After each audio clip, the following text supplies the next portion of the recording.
ऐसी भक्ति वेदांत स्वामी श्रील प्रभुपाद की जय। अनंत कोटि वैष्णव वृंद की जय। इस्कॉन फाउंडर आचार्य जगत गुरु श्रील प्रभुपाद की जय। नामाचार्य श्रील हरिदास ठाकुर की जय। प्रेम से कहो श्री कृष्ण चैतन्य प्रभु नित्यानंद श्री अद्वैत गदाधार श्रीवासादि गौर भक्त वृंद की जय। श्री श्री राधा कृष्ण गोप गोपीनाथ श्याम कुंड राधा कुंड गिरि गोवर्धन धाम की जय। ब्रजभूमि वृंदावन धाम की जय। मायापुर नवधाम की जय। गंगा माई की जय। यमुना माई की जय। भक्ति देवी की जय। तुलसी देवी की जय। समावेद गौर भक्त वृंद की जय। All glories to assembled devotees. Hare Krishna. All glories to assembled devotees. Hare Krishna. All glories to assembled devotees. Hare Krishna. All glories, all glories, all glories to Shri Shri Guru and Shri Gauranga. Gaur Hari Bol. Om Vishpadaya Vishpashtaya Bhutale Srimate Bhaktivedanta Swami Nityananda. Gauravanishcharane Nirvisesha Srimadi Pasya. Hare Krishna. Before Hare Krishna, before I begin, is the network okay? Yeah. Yeah. Okay. Yeah. If in case that I get disconnected, I sincerely apologize. I am in India and there have been heavy rains all afternoon and there have been some power failures. So I have my hotspot, but it might take a minute or so to switch. So I apologize in advance before I start for any inconvenience caused to devotees. Hare Krishna. Om Namo Bhagavate Vasudevaya. Om Namo Bhagavate Vasudevaya. Om Namo Bhagavate Vasudevaya. Om Namo Bhagavate Vasudevaya. Om Namo Bhagavate Vasudevaya. Om Namo Bhagavate Vasudevaya. We are reading, studying and discussing from Srimad Bhagavatam, Canto 1, Chapter 17, text number 16. I'll recite the shloka 3 times and then any devotee who is interested may also do the same. Once. Ragno hi paramo dharmaha swadharmasthanupalanam ashatanyan yatha shastram anapadi utpatan iha. Ragno hi paramo dharmaha swadharmasthanupalanam shasatanyan yatha shastram anapadi utpatan iha. Ragno hi paramo dharmaha swadharmasthanupalanam shasatanyan yatha shastram anapadi utpatan iha. Hare Krishna. Ragya hi paramo dharmaha swadharma sthanupalanam shashato jnana yatha shastram anapadi utthaniha.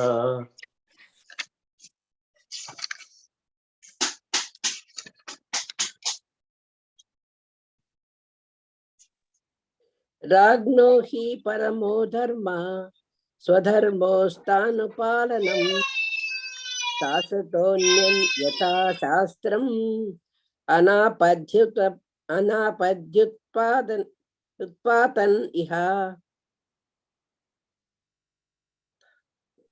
Hare Krishna. Ragna hi parama dharma sadharma sthanupalanam shashata na yatha shastram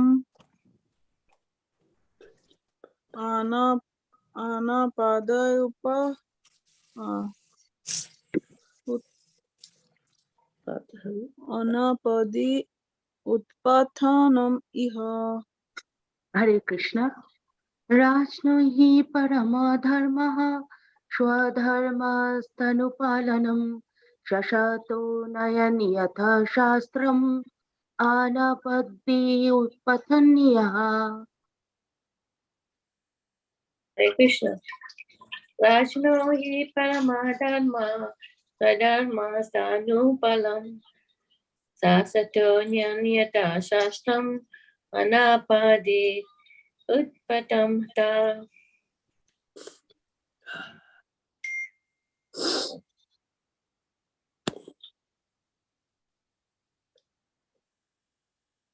Anyone else?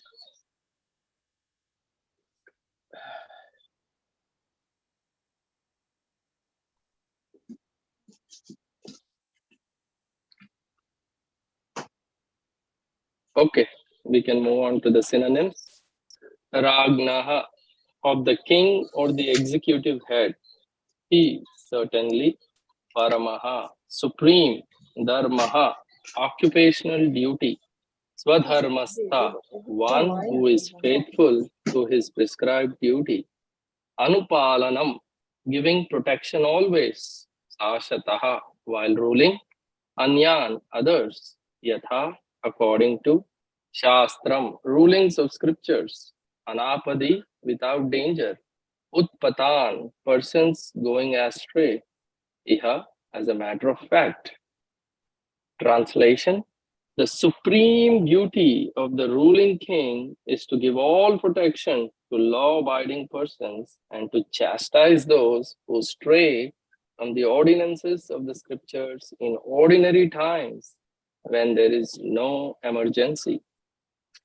Purport: in the scriptures, there is mention of apad dharma or occupational duty at times of extraordinary happenings. It is said that sometimes the great sage Vishwamitra had to live on the flesh of dogs in some extraordinary dangerous position. In case of emergency, one may be allowed to live on the flesh of animals of all description, but that does not mean that there should be regular slaughterhouses to feed the animal eaters, and that this system should be encouraged by the state. No one should try to live on flesh in ordinary times simply for the sake of the palate. If anyone does so, the king or the executive head should punish him for gross enjoyment. There are regular scriptural injunctions for different persons engaged in different occupational duties, and one who follows them is called Swadharmastha, or faithful in one's prescribed duties. In the Bhagavad Gita 18.48, it is advised that one should not give up his occupational prescribed duties, even if they are not always flawless. Such swadharma might be violated in cases of emergency if one is forced by circumstances, but they cannot be violated in ordinary times. The state executive head is to see that such swadharma is not changed by the follower, whatever it may be, and he should give all protection to the follower of swadharma. The violator is subject to punishment in terms of the Shastra, and the duty of the king is to see that everyone strictly follows his occupational duty as prescribed in the scripture. Om Ajnana Timirandhasya Gnananjana Shalakaya Chakshurunmilitam Yena Tasmai Shri Guruve Namaha. Nama Om Vishnupadaya Krishna Presthaya Bhutale Srimate Bhaktivedanta Swami Nitinamine Namaste Saraswate Deve Gauravani Pracharine Nirvisesha Shunyavadi Paschatya Deshatarine. Hare Krishna, thank you all for giving me this very wonderful opportunity to speak, primarily for my own purification. Before I speak, I want to seek blessings and permission from all the Vaishnavas on this call. Primarily, I'm speaking for my own purification, and I pray and seek blessings so that I can repeat whatever I've heard, and it is pleasing to the Lord and His devotees. So this is a very beautiful verse. So many points Prabhupada has mentioned in this one verse. In general, the first canto itself, we all have heard many times, that Prabhupada has invested, that the first canto is very important, right, of Srimad Bhagavatam, because Srila Prabhupada has invested all the guiding principles of Krishna consciousness in the first canto itself, and he wasn't, because of the uncertainty or not knowing the future. Nevertheless, he gave us the entire Srimad Bhagavatam, but he spent a lot of time investing in the first canto of Srimad Bhagavatam. So this verse, we can see so many points Prabhupada is mentioning. What is dharma? What is svadharma? What is apad dharma? Yeah. And some examples of apad dharma. And what in that apad dharma Vishwamitra did. We can learn something from there also. And then what is the responsibility or dharma of the leaders? So many points Prabhupada is mentioning in this verse. So obviously, whenever this word dharma comes, there are several verses that we are all reminded of. Yeah, the most popular ones from the Bhagavad Gita being Yada yada hi dharmasya glanir-bhavati bharata abhyudhanam adharmasya tadatmanam sujanahu paritranaya sadhunam vinashaya cha diskritam dharma samsthapanarthaya sambhavami yuge yuge. And then, of course, many verses. And then also at the end of the Bhagavad Gita, after speaking the entire Bhagavad Gita, Krishna tells this whole, instructs the Bhagavad Gita to all of us and says, Sarva dharman parityajya mamekam sharanam vraja aham tvam sarva papebhyo mokshayashyami mas. So abandon all varieties of religion and surrender to me. Yeah. So we'll discuss here. Now, the important point here is that this is Lord's mission, right? When he comes into this material world, the mission of the Lord is dharma. Many missions. The Lord has many objectives, many goals, but one of them is dharma samsthapanarthaya, to establish dharma, to establish religion. Yes. Now, it is not only the Lord's mission, but we can see again and again through so many examples in the Srimad Bhagavatam, and specifically through the words of Parikshit Maharaj here, who himself is a great leader and a great devotee of the Lord, that it is also the mission, the mission of the, it's not just the mission of the Lord, but it's also the mission of the Lord's representatives. Yeah, the same mission of the representatives. As such a person, it could be the executive head of a state, he could be a ruler, he could be a king, a president, a governor, not just the supreme executive head, but any person who is in a responsible position must uphold dharma. That's what Prabhupada is clearly specifying here. Any position, any person in a responsible position must uphold dharma. Yeah. So, and now what is dharma? Yeah, dharmam to sakshat bhagavat pranitam. Not man-made laws. Man-made laws can change. Man-made laws are based on time, place, and circumstances. We can change, right? In the United States, we drive on one side of the road. Yeah, in India and in European countries, in some other countries, you drive on the different side of the road. So man-made laws can be changed. Yeah, and they are relative to time, place, and circumstances. But the laws of God are irrevocable. And through this verse, we are taught that they can only be changed in what situations? Extreme. Yes. extreme, emergency situation, apad dharma. Now we'll talk about emergency also, we can create emergency for every silly reason and find an excuse, but apad dharma is emergency situation. Yeah, we'll talk about that also. Extreme conditions only it can be changed. But this also speaks about that Lord is not hard-hearted, he's not callous, while the Lord has given us all these rules and regulations to follow, but he's also very kind-hearted. He's not insensitive or hard-hearted. He's very responsive. So he understands there are going to be circumstances in this material world where there are going to be emergency. Like, he gives the example here, Prabhupada gives the example of Vishwamitra. Again, I don't know the entire background. Maybe somebody who has read the Mahabharata or the other Puranas know.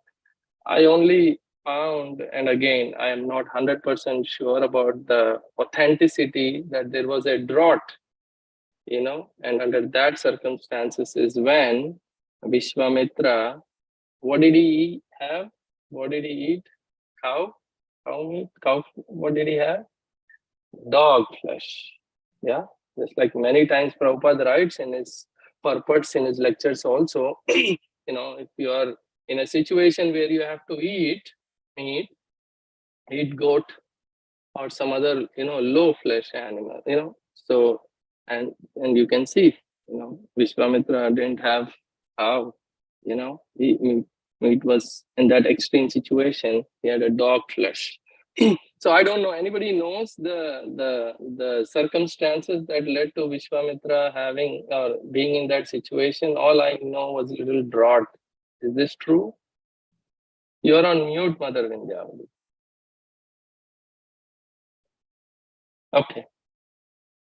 Okay, so we'll move on. Just that we can see Vishwamitra could eat animal flesh in emergency situations and not incur any sinful reaction, Prabhupada writes. But not whimsically any animal flesh. Here it is clearly stated, as I mentioned, low dog flesh. Yeah, but this suffering or enjoying is also because of our past karma or past actions. For conditioned living entities, we are put in those situations also because of those past actions. But anyway, the point here is there are provisions for the rules, there are exceptions for the rules. Yeah, the main point is, Prabhupada emphasizes, exceptions should not become the norm. Yeah, this is very important. And that's why here in this purport and verse, Prabhupada is, as in many purports, is strongly condemning slaughterhouses. This is a sign of great cruelty to animals, to slaughter animals. Yeah. So, and we know the Lord appeared, right? Lord appears again and again to establish dharma. So Lord appeared as who? To protect the poor animals who were slaughtered on the name of religion. Anyone remembers?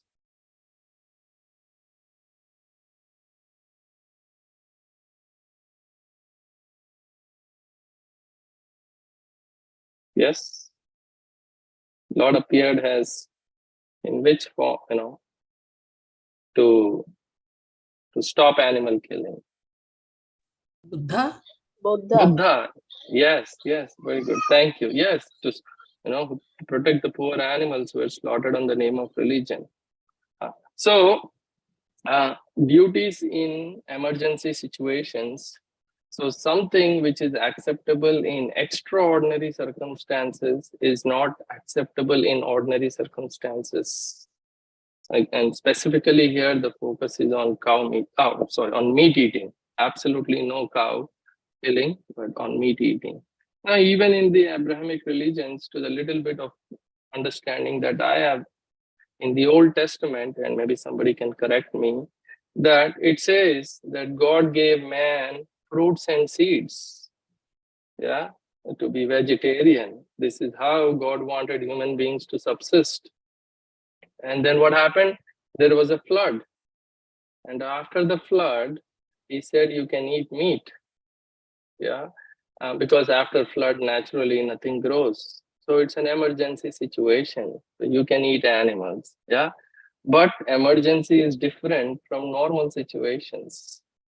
Like I said, there is a rule and there is an exception, you know. But then, you know, people argue that, well, God never canceled the exception. So he didn't cancel. He didn't say don't eat. So we follow it. But if we carefully analyze, you know, it requires a little intelligence, what it means. And Prabhupada is emphasizing in these words that it is the responsibility of the leaders, the administrative and political leaders, to enforce this rule of no animal killing, no slaughtering. But we see in Kali Yuga, you know, the standards are dropping day by day. Things are getting worse. Why? Because leaders don't know what is dharma. Actually, if we see, you know, in this Kali Yuga, many leaders are popular. Why? Is this because they're following dharma or because they're following adharma? Because they're following adharma, they are becoming more and more popular. Adharma. Yeah, because they're following. Yes, yes. So adharma makes these leaders. It's very unfortunate, very sad. So Prabhupada is emphasizing that the leader should not allow meat eating in ordinary circumstances. And Prabhupada made this point very strongly several times, that meat eaters can never understand God. Yeah? And if you see, and many times, you know, this maybe some WhatsApp images or emails have been forwarded. Has anybody seen that what it takes for meat production? How expensive it is and how much you have to feed the livestock? Yeah, it's not cheap. It takes a lot of land, a lot of grain, so much to feed the livestock to produce meat. So it's not cheap. It's way more expensive than producing vegetarian food. Yeah. But how come, there's a question comes, but how come then in the stores, sometimes you see meat is much cheaper than vegetarian food produced? Have you observed this? Meat is much, much cheaper. Even in some restaurants you go, meat is cheap, very cheap compared to vegetarian produce. How come it is so much expensive to produce, but it is so cheap to buy? Too many people are eating. Okay. Vegetarians are less. Okay. Any other take on that?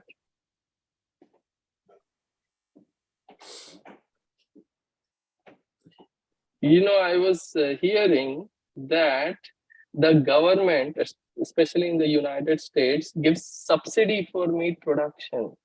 Did you know this? There is $38 billion of subsidy given for meat production as compared to $70 million for vegetable production. So much subsidy is there. Naturally, it's available much cheaper. So what is one easy way to cut down meat eating? Cut the subsidy. Cut the subsidy. If you cut the subsidy, what happens? The prices will skyrocket. Then half the people will not eat, at least for economic reasons. Forget about other reasons, spiritual reasons, you know, compassion, all this we keep aside. At least for economic reasons, and this is in the hands of the leaders. Yeah. So much subsidy. Cut the subsidy, prices will go up from $1, $2 to $20. Automatically, half the people will stop. Or even us, you know, at least sometimes, you know, you're cautious, right? Oh, this particular produce has gone up by 10 times. We better avoid it sometimes, right? So psychologically also, it's not that we cannot afford it at that time, but because it's so expensive, you know, so it's natural human tendency that half of the people can stop. This is the situation. This is what is happening. Now, of course, there is a lot of vegetarian and vegan movement going on in the world. People are more and more educated these days. Yeah. And, a good chunk of people are also reading Srila Prabhupada's books. So we see more people becoming vegetarians. Yeah.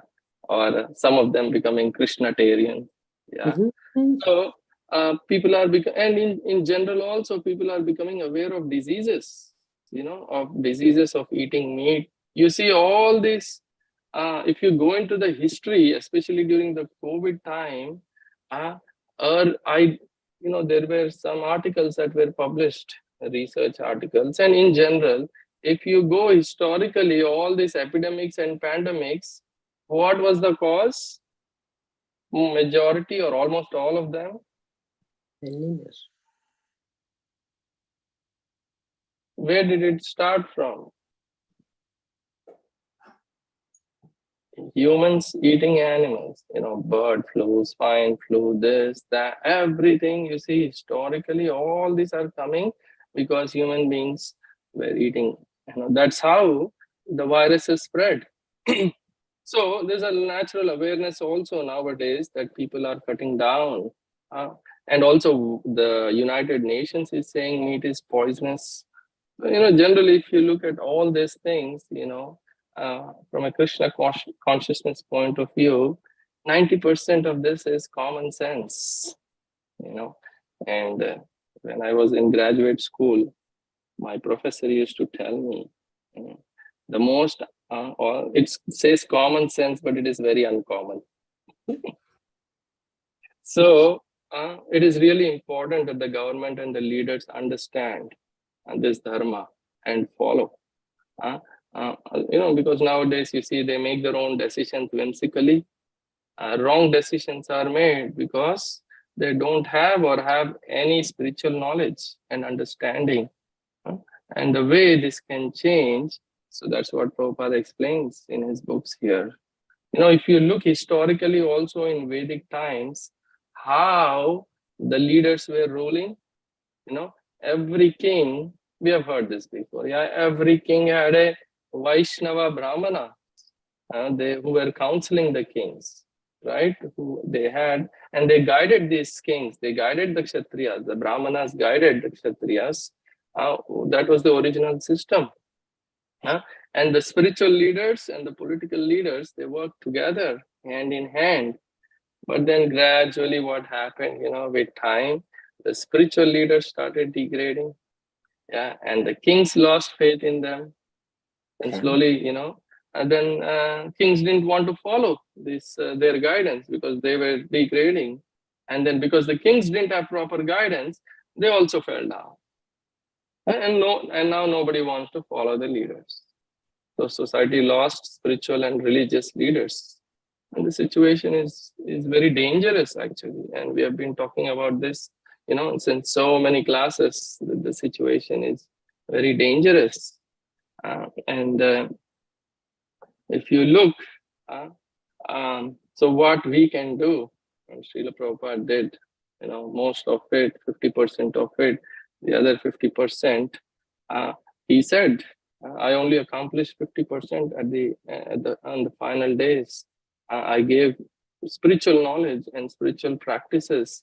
But the other 50% is to establish the Varnashrama Dharma. Farm communities have to be established. He was pushing for farm communities. That was not the focus for most of the years, but towards the end, he started emphasizing. Because you see, life in the cities, and when you're dependent on companies, when you're dependent on all these corporates, there's all kinds of cheating, so much nonsense going on, and it's not conducive for Krishna consciousness. So, unfortunately, I'm talking about myself, I'm so dependent on these systems. But the big picture is the Varnashrama Dharma, which also reminds us about the first purpose of ISKCON. Yeah, anyone remembers what out of the 7 purposes of ISKCON, the first purpose?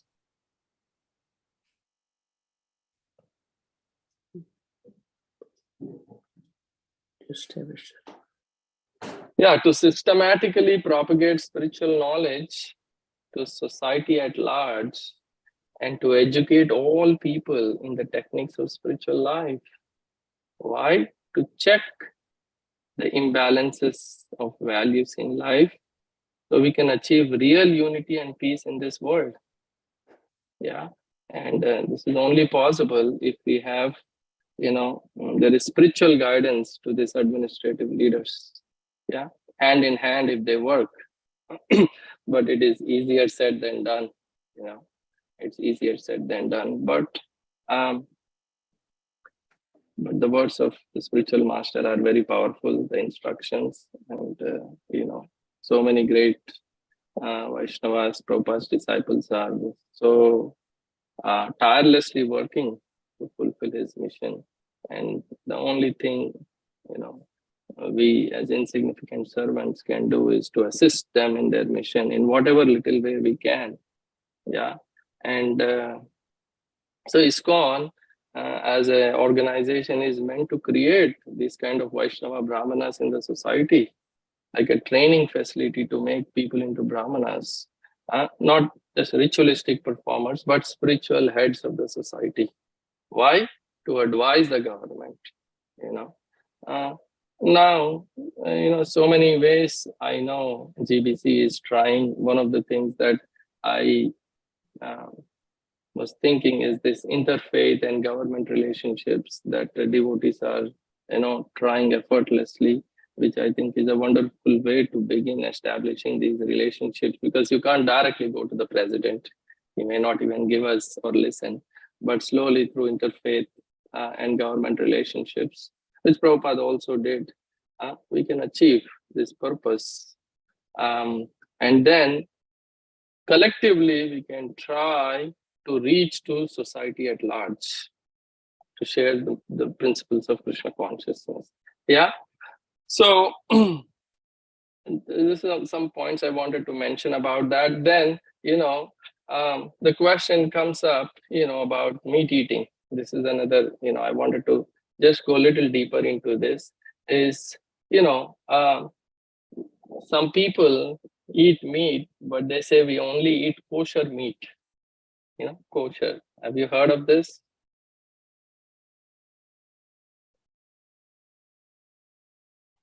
Isn't that like a Jewish tradition? They eat kosher meat? Quite a few people have, but yes. So what is meant by kosher meat?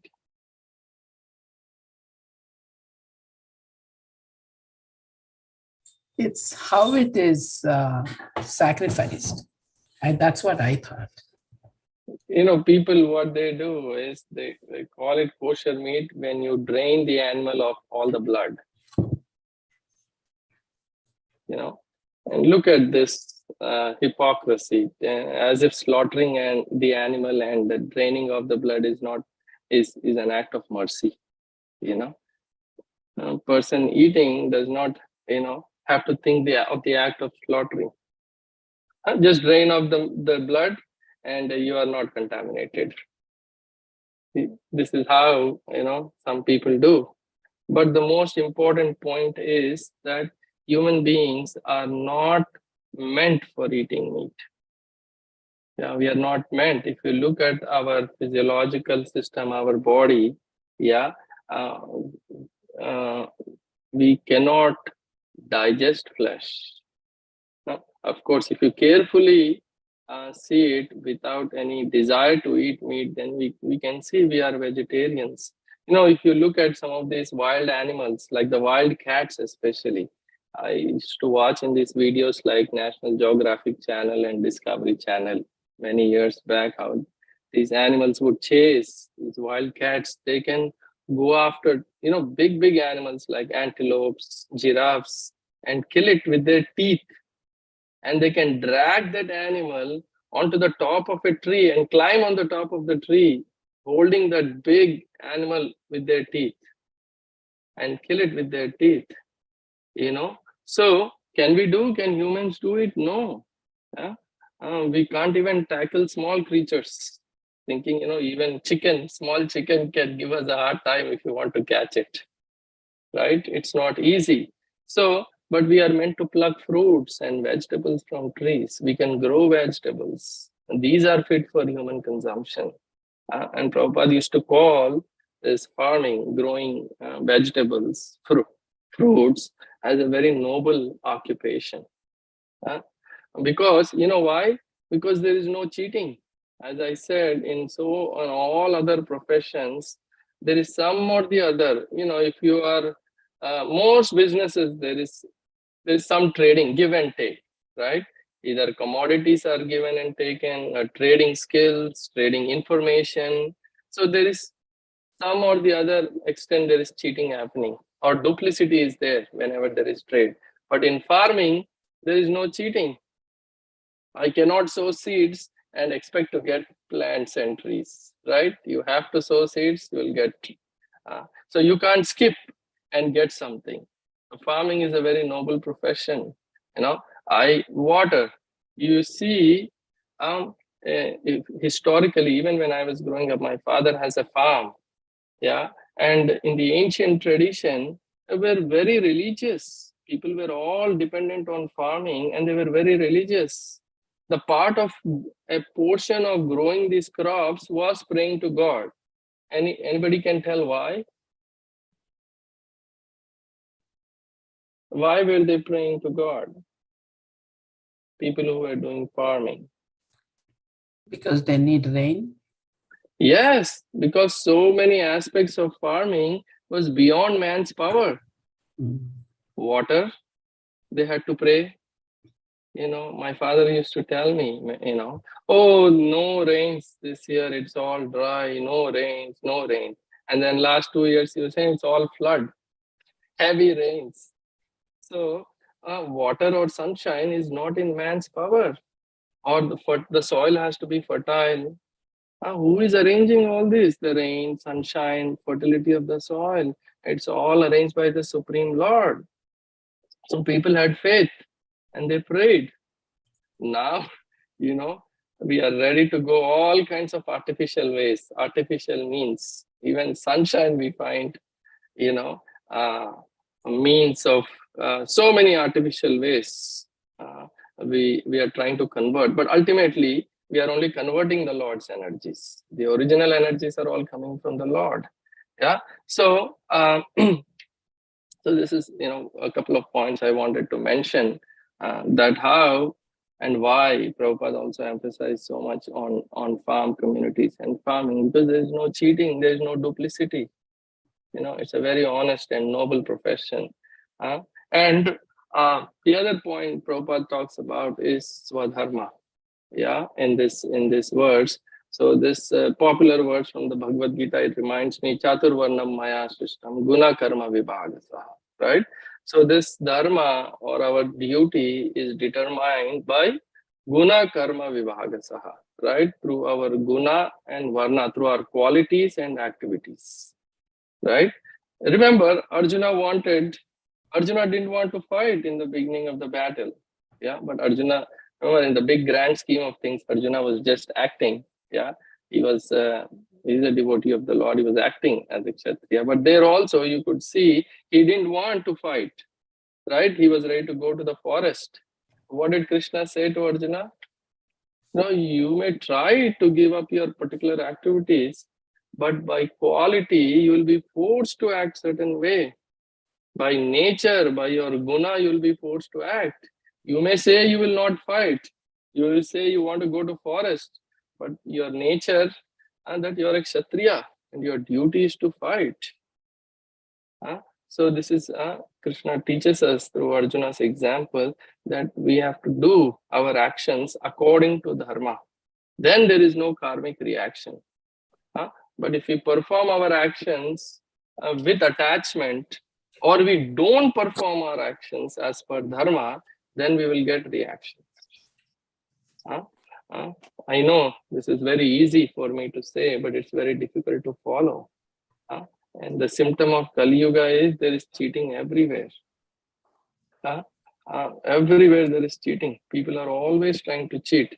That is why, if you If you watch sometimes some of these TV channels, a lot of people are very eager to see these channels where, there is somebody cheating and then the cops are trying to catch them. Prabhupada writes in today's purport, the leaders have to chastise, right? He says, the supreme duty of the ruling king is to give all protection to law-abiding persons and to chastise those who stray from the ordinances of the scriptures. So there has to be a strong, leaders, strong, the cops have to be there to catch. But it's also one way, a different way to look at it. Prabhupada writes, he doesn't say kill them, he says, is to give all protection to the law-abiding persons and to chastise those who stray from the ordinances, not to kill. Yeah. Chaitanya Mahaprabhu, when he caught Jagai and Madai, he wanted to kill them, but he was stopped. Yeah. Because in this particular incarnation, he was not to kill. His business was not to kill the sinner, but to extract the sin from the sinner. Yeah. Otherwise, who will remain? Yeah. All of us will be gone in this age. So why I am sharing this is, a lot of times Prabhupada talks about in this particular incarnation, he was not to kill. Can you please mute? Not to kill the. It's yours, your voice. Oh, my voice? Okay. Sorry. Can you all hear me okay? Yes, Prabhu, that was me. Sorry. Okay, no problem. So this is one very wonderful example that we can learn from Sri Chaitanya Mahaprabhu, that leaders should not look for totally, killing or abandoning people who make mistakes. In performing our duties, we make mistakes. That's why Prabhupada gives the reference to 18.48. Please, this is a very important point. He gives in that 18.48, he explains that wherever there is fire, there is smoke. So if you are doing your duty means there will be some faults. Mistakes will be there. Yeah, sometimes there is a lot of smoke when there is fire, but smoke is there for sure. What he says doesn't mean you stop performing your duties. You continue to perform, and try to minimize the faults.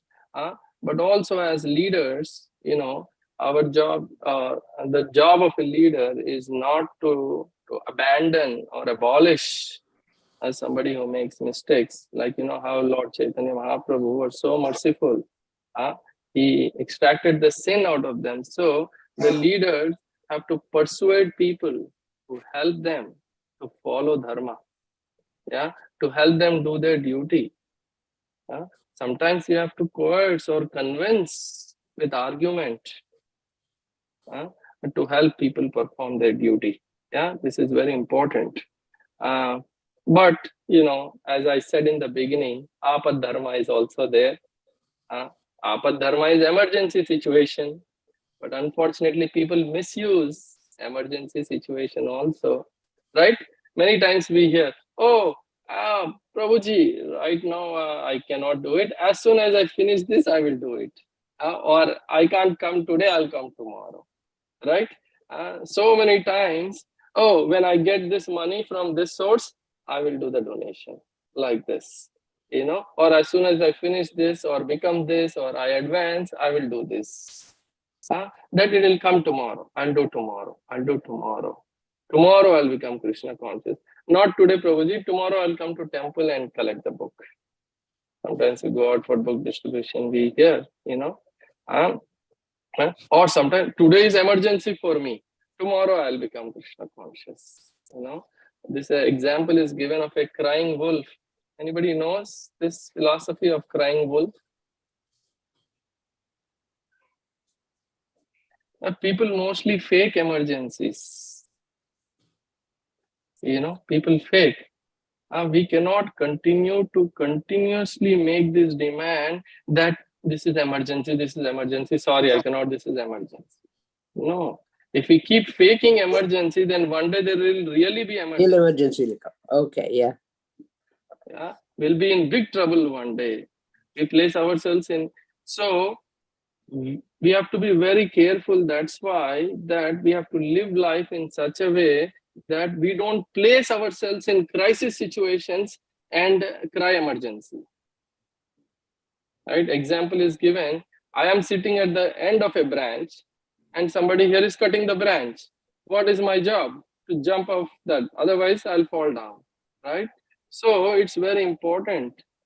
Uh, uh, so for this, some intelligence is required, Prabhupada explains, to understand what our circumstances are and not to put ourselves in such a situation to create emergencies. Simple things is, if I eat too much, what will happen?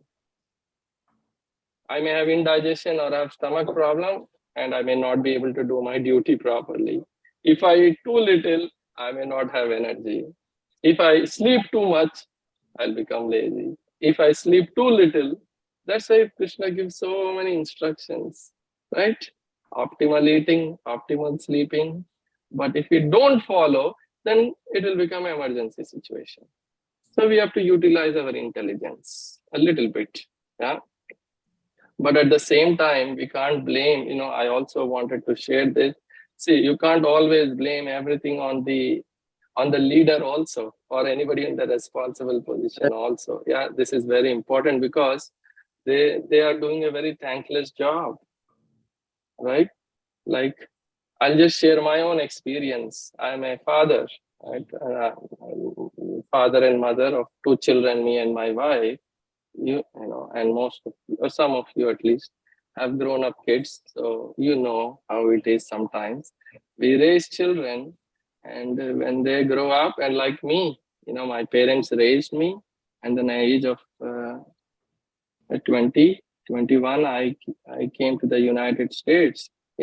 Maybe in my childhood, they may be thinking, oh, this kid will grow up and take care of us. Yeah. So parents think, but the fact is, children are leaving the parents. Sometimes I discipline my child and my daughter gets upset or my son might get upset. Oh, how come my friend's parents are so liberal? So it's not a happy, desirable position to be a parent or in a responsible leadership position. You do, you're doomed. You don't do, you're doomed sometimes. So any position of authority is sometimes a thankless job. But still, parents do their duty. Yeah.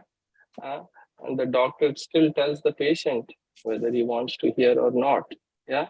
So also spiritual master chastises the student, as Prabhupada writes in today's translation, that the leader to chastise those who stray from the ordinances of the scriptures in ordinary times when there is no emergency.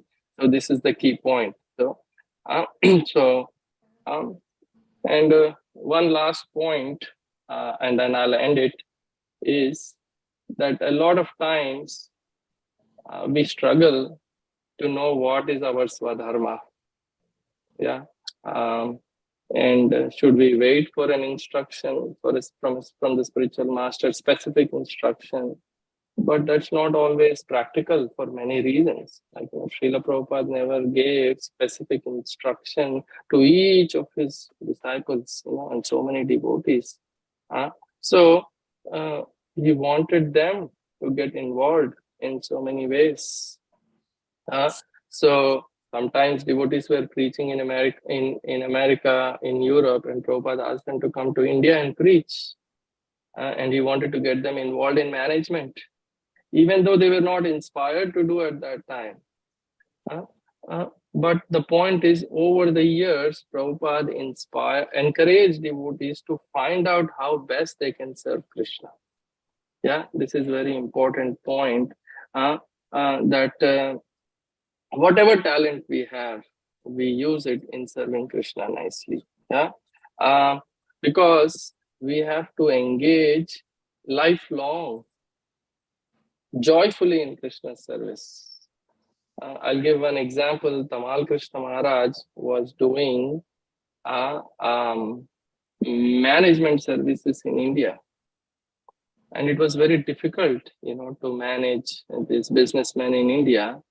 And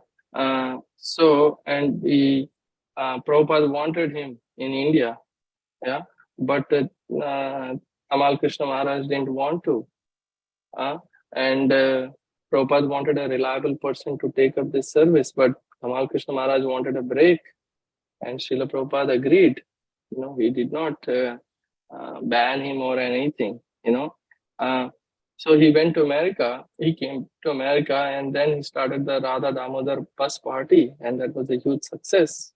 So even in Dhruv Maharaj's pastime, you can see Dhruva wanted to get the darshan of the Lord. And what was Narada Muni's instruction?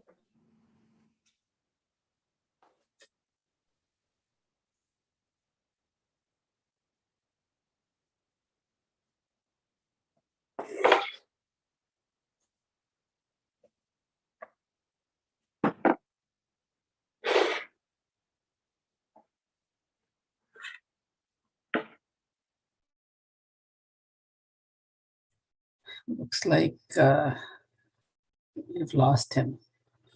Let's just give him a minute, see if he comes back.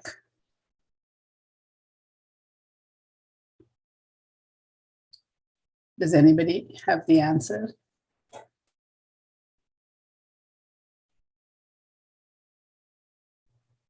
Hare Krishna, I'm so sorry. Was it because none of us answered the question?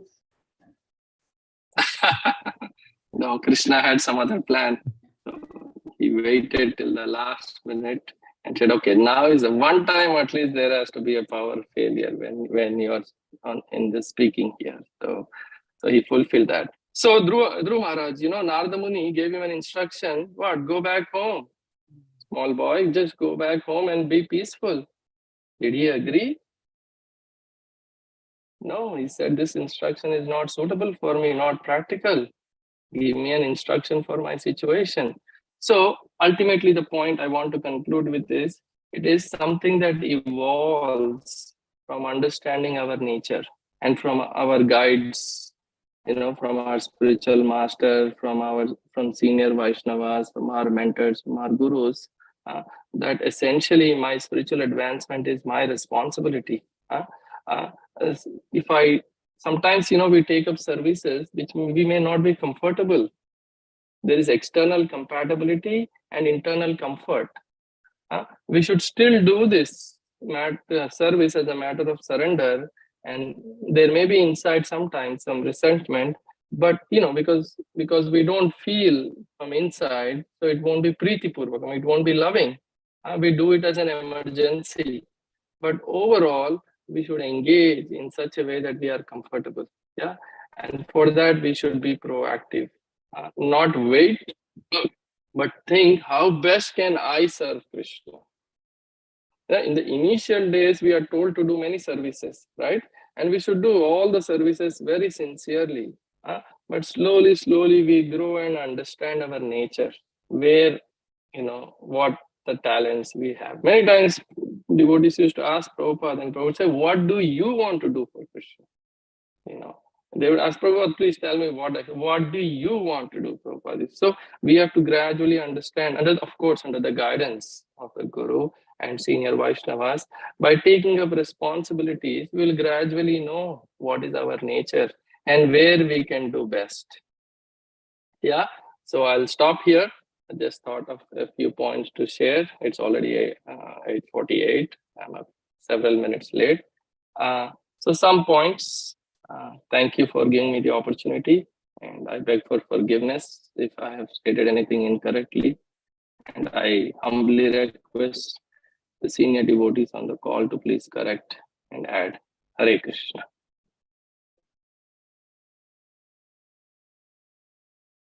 Hare Krishna, Prabhu. That last point is something that we really have to meditate on. That was going to be the question I wanted to ask. How do we figure that out? Because that just seems to be the hardest thing to do. On one side, we hear that we should do any service that is asked of us, we should not say, I like to do this, I like to do that. But that is how I have been trying to figure out what my dharma is.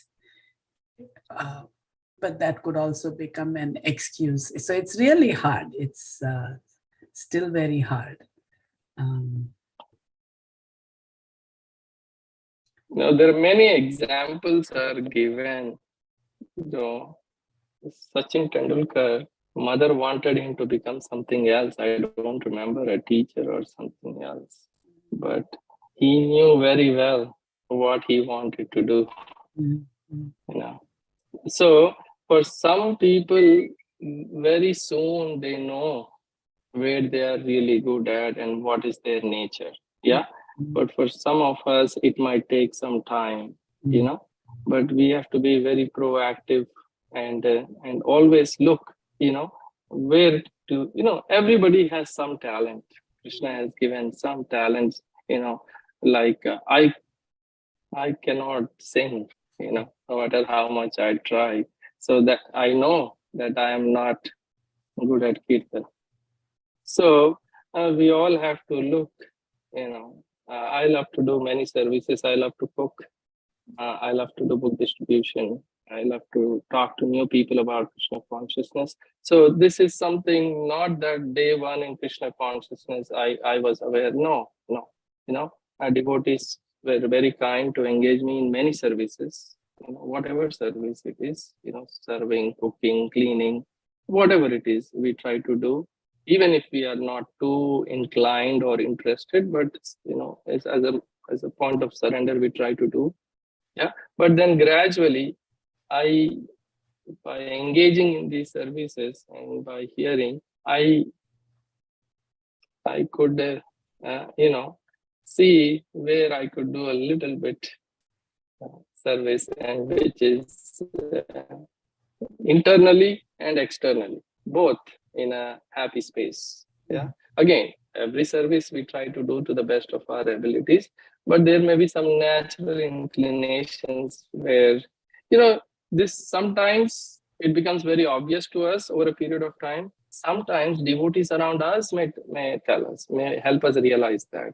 And that's where it's very important that the spiritual master or a mentor or a senior devotee, who is much more advanced than you, you share, and they see you over the years, and they know by talking to you, by seeing you engage in several services, and they'll engage us also favorably in those services. So there is some proactive and some soul searching needed, but it will gradually be revealed to us where we naturally enjoy doing some services. Because as I said, ultimately, this has to be performed joyfully for lifetime. So, but there are some services as a matter of emergency we have to take up, we have to do it, and this is sometimes unavoidable. We do that, but sometimes, if after doing it for some time, if that is something that we are not able to do, then we have to share with the senior Vaishnavas and seek guidance. But at the same time, also be ready to answer where we would like to. If I don't like what I'm doing and I don't know what I want to do and I don't know, then it's better to continue what we are doing. I don't know. Does that make sense, Mataji? It makes sense. It makes it harder still because you have to go deeper still.